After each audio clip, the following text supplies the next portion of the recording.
All right, so you know how we get down over here. Let's jump right into these sneaker updates, kicking things off by catching up on what's going on in the NBA playoffs, because we just actually saw Boston eliminate Indiana in a 4-game sweep. Now, as a Heat fan and probably the #1 Boston hater, you already know this absolutely hurt my soul. So Jaylen Brown, you get a pass, but as far as Jason Tatum, the way I feel about you is probably the same way Kendrick feels about Drake, but nah, it's never that serious. So in the Game 4 elimination, we saw Jason Tatum rocking a new lemonade themed colorway of the JT2. So let me know what you guys think about these, and we'll have to wait and see if this sneaker ever sees a retail release or will be limited to just a player exclusive. Now in the Western Conference, we saw Anthony Edwards and the Minnesota Timberwolves holding it down, pushing things to a Game 5 against the Dallas Mavericks. So in their Game 5 victory, we saw Anthony Edwards score 29 points and he almost completed a triple-double. So let's go ahead and see what he had to say about pushing things to a potential Game 6. Tell somebody in the hallway you're seeing for Game 6. Where does that confidence come from? What am I supposed to say? I'm supposed to say we're gonna lose Game 5? No, I'm not gonna never say that. Michael Parsons, you know, he was rocking the 81s, and I told him he wears size 14. I'll bring back some nice shoes for Game 6. That's what I told him.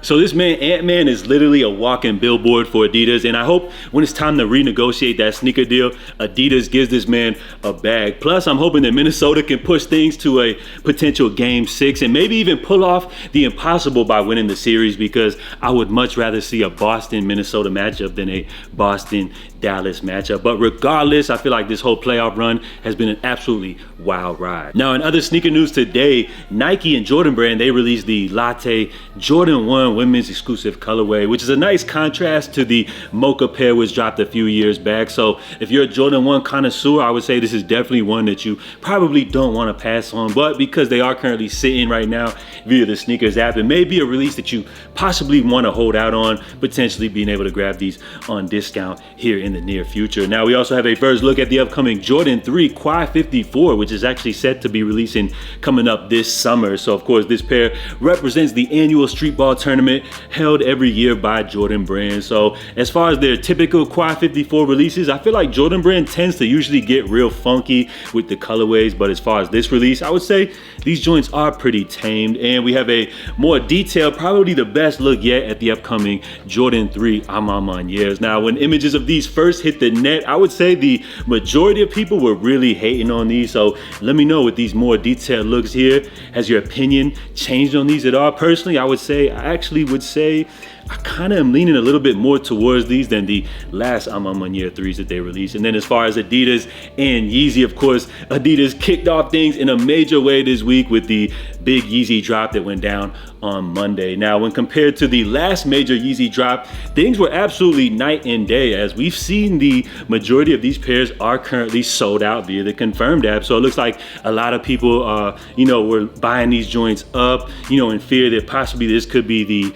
last major YEEZY drop. But we got good news, as it looks like one of the releases has restocked today that was previously sold out. So if you guys happen to miss out on the 700 V1 Utility Blacks, it looks like if you jump on the Confirmed app right now, we have a full size run available. So we'll have to wait and see if Adidas plans to restock any other of these pairs which have sold out recently. And it looks like everybody will be anticipating the next big drop, which will be going down coming up this Monday, June the 3rd. And then of course tomorrow we got a major release going down at 9 a.m. PST via beasponge.com, which should give things away. That we're talking here about the Salehe Bembury Crocs Juniper sneaker, which this model right here just absolutely screams Salehe, all the way from the rugged outdoor look to the colorway, which has to be inspired by the natural environment, to the fingerprint pattern on this chunky sole, which just engulfs the sneaker. So as far as this model right here, they've been teased for quite some time now. I've even complained that they've taken too long to drop these, but now I understand that it was all about timing, and given the fact that this is such a new, fresh take on the sneaker market, it probably took people a little bit of time to get accustomed to this new funky model. And now with the release date coming up here on May 30th, I think everything is aligning for a perfect summertime release. Now as far as tomorrow's drop, I'm not really feeling too confident about the release.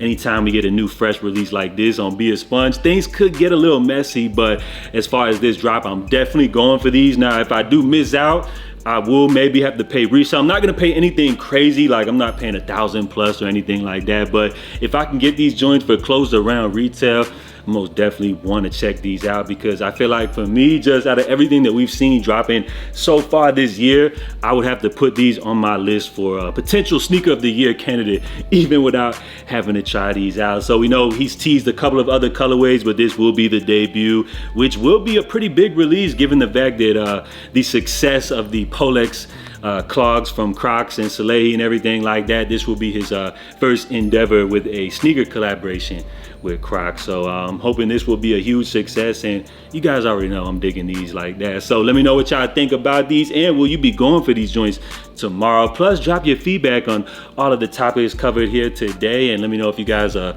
going for any of these upcoming Yeezy drops down below. So we're gonna wrap things up right here. I appreciate everybody for tuning in. I'm J.A. Make sure you guys stay safe, stay blessed. If you enjoyed the video, please help support the channel by hitting that like button. So I'm out. Love. What's up, guys? JT here again with another tutorial video. 11, 12 some odd years later, and we back. First it was how to tie a tie, and clearly you guys loved that. So now we here, the JT2 Vortexes, and for all those who don't know how to tie a shoe or looking for a different way to tie your shoe, this is how I tie my shoe. So imagine I put my foot in there and I tighten it up like that, over, under, through, and you pull it, as my grandma would say, bunny ears, go over, and you pull it through the bottom, and you tighten it to your liking. And if you a super tight guy, you do it again, guy or girl. But you gotta make sure you still see the JT. That's how I tie my shoe.